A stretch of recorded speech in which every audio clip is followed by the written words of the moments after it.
د افغانستان اولنی رئیس جمهور سردار محمد داود خان څرنګه واک ته ورسید؟ نوموړي د افغانستان د پرمختګ لپاره کوم کارونه ترسره کړل؟ په دې ویډیو کې موږ تاسو ته د نوموړي د ژوند او د پاچاهۍ په اړوند مهم معلومات راټول کړي دي. نو تر پایه له موږ سره پاتې شئ او د داسې نورو تاریخي او معلوماتي ویډیوګانو د لیدلو لپاره د پښتو تاریخ چینل حتما سبسکرایب کړئ.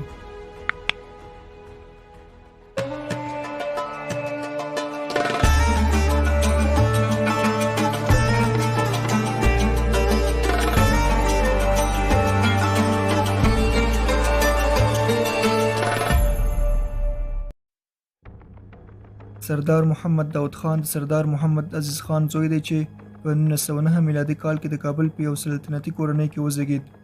نوموړي خپل منځني تحصیلات د کابل په استقلال لیسه کې ترسره کړل. په فرانسه کې د مهندسۍ درس ولوست او همدارنګه د کابل په حربي ښوونځي کې نظامي زده کړې ترسره کړې. سردار محمد داود خان په 30 کلنۍ کې د فرقې مشر شو. له دې څخه وروسته نوموړی په ځینو ولایاتو کې د نایب الحکومت، ډلګۍ مشر، د عسکري قومندان، اعلی قومندان او د تنظیم د مشر په حیث دندې ترسره کړې.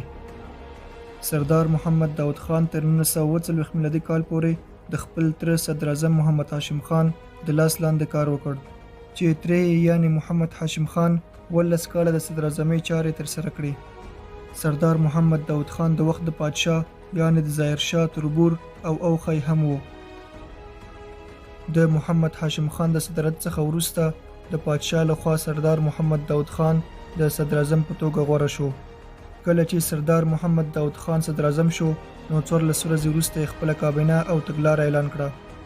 د پښتونستان د مسلې حل او بهتره اقتصادي پلان د دورې د تګلارې اصلي ټکي ول. سردار محمد داود خان د افغانستان په آبادولو کې فعاله ونډه واخیسته. د نغلو د اوبو د برېښنا دستګاه، د نغلو او ماهیپر بندونه، د جبل السراج فابریکې او د لاسي صنایعو جوړونکي دستګاوې د نوموړي د دورې بریاوې دي. د نوموړي د صدارت په دوره کې بانکونه هم جوړ شول او د پام وړ پرمختګ یې وکړ. د افغانستان مواصلاتي لارې وغځول شوې او سړکونو ته کار وشو.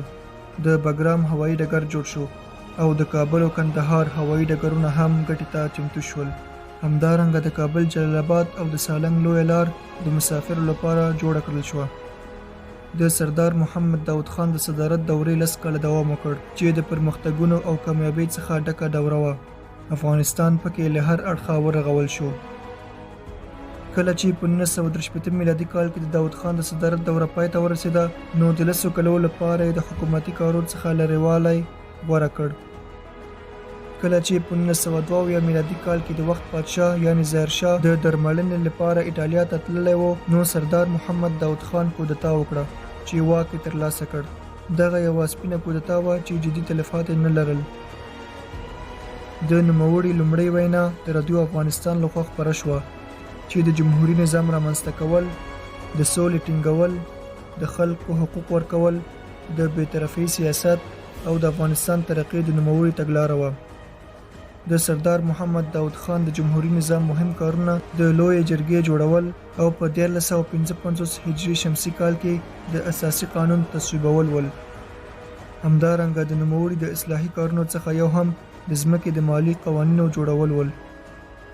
سردار محمد داود خان د جرمي جنایتکارانو لپاره د پلچرخي زندان جوړ کړ. همدارنګه د جاپان د هېواد څخه د لومړي ځل لپاره تلویزیون واخیست او افغانستان ته یې راوړ. نوموړي د خپلو همکارانو په مرسته مدني او جزایي قانون هم تصویب کړ. سردار محمد داود خان غوښتل چې افغانستان له نورو پرمختللو هېوادونو سره سیال کړي. نوموړي به په ورځ کې 14 ساعته کار کاوه. د سردار محمد داود خان ارمانونه د غازي امان الله خان د ارمانونو په څیر وو، خو د حکومت کولو طریقه د امیر عبدالرحمن خان د حکومت کولو په مثل وه. په 1350 میلادي کال کې کله چې د خلق ګوند پر داود خان کودتا وکړه نو د داود خان د جمهوریت دوره پای ته ورسېده. سردار محمد داود خان او د هغه کورنۍ په ار کې محاصره ول. سردار محمد داود خان ته وویل شول چې تسلیم شي خو تر اخره تسلیم نشو. بالاخره د کودتاچیانو لخوا د کورنۍ سره یو ځای په ار کې ووژل شو. په دې ترتیب سره د افغانستان لومړنی رئیس جمهور سردار محمد داود خان د 15 کاله حکومت کولو څخه وروسته له دې فاني نړۍ څخه ولاړ او د افغانستان واک د خلق د ګوند په منګولو کې پریوت.